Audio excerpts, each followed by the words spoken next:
عملت لكم المخبوزات اللي بتدب في البيوت في الشتاء يا جماعه. شايفين الجمال والحلاوه؟ هو ده الكلام. هنقدر نعمل المخبوزات دي لينا ولولادنا في البيت بكل سهوله. شايفين الطراوه؟ شايفين الطراوه بتاعتها تحفه.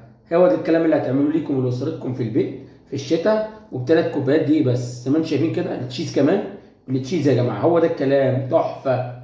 شايفين يا جماعه الجمال والحلاوه؟ شايفين؟ ايها الساده الرائعون، اليكم وصفه الكعكه التحفه دي يا جماعه. وهنعمل العجينه. عندنا 3 كوب من الدقيق متعدد الاستخدام،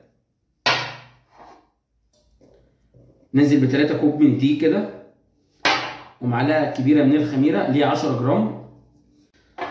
هنضيف هنا طبعا معلقتين كبار من السكر، معلقه صغيره من البيكنج باودر زي ما انتم شايفين كده. نقلب المكونات الجافه دي كده مع بعض لحد ما يمتزجوا مع بعضيهم كده زي ما انتم شايفين. طبعا هنفتح فتحه صغيره في النص كده. هننزل بقى بربع كوب من الزيت زي ما انتم شايفين. بيضه بدرجه حراره الغرفه، نص كوب من الحليب، معلقه كبيره من الزبادي.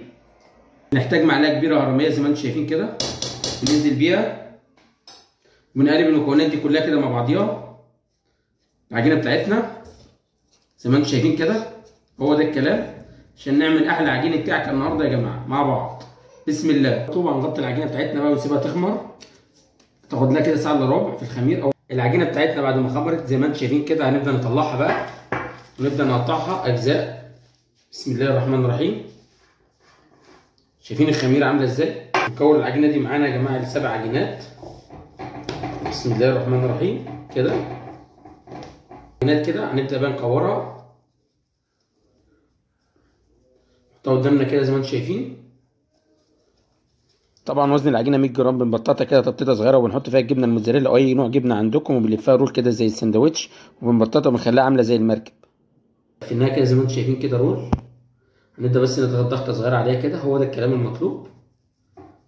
خليها كده ايه بزاويه كده من هنا ومن هنا زي المركب. وناخدها بقى نسيبها تخمر كمان ربع ساعه لنص ساعه في المخمر بتاعنا او في اي مكان دافي. هو ده الكلام المطلوب. معلقتين من الحليب مع صفار بيضه يا جماعه. هنبدا بقى نكتب الحاجه بتاعتنا دي مع الكعكه بتاعتنا زي ما انتم شايفين. هنبدا نتقن الكعكه بتاعتنا، حاجه بسيطه خالص.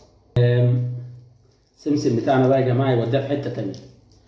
هتعملوه في الشتاء الكلام ده جميل جدا يا جماعه وتحفه. هو ده الكلام. شايفين التشيز؟ هتعملوا المخبوزات او الكعكه دي بكل سهوله في البيت. شايفين الكلام ده يا جماعه؟ يلا بينا ندوق نقول بسم الله. تحفه. شايفين السوا بتاعها؟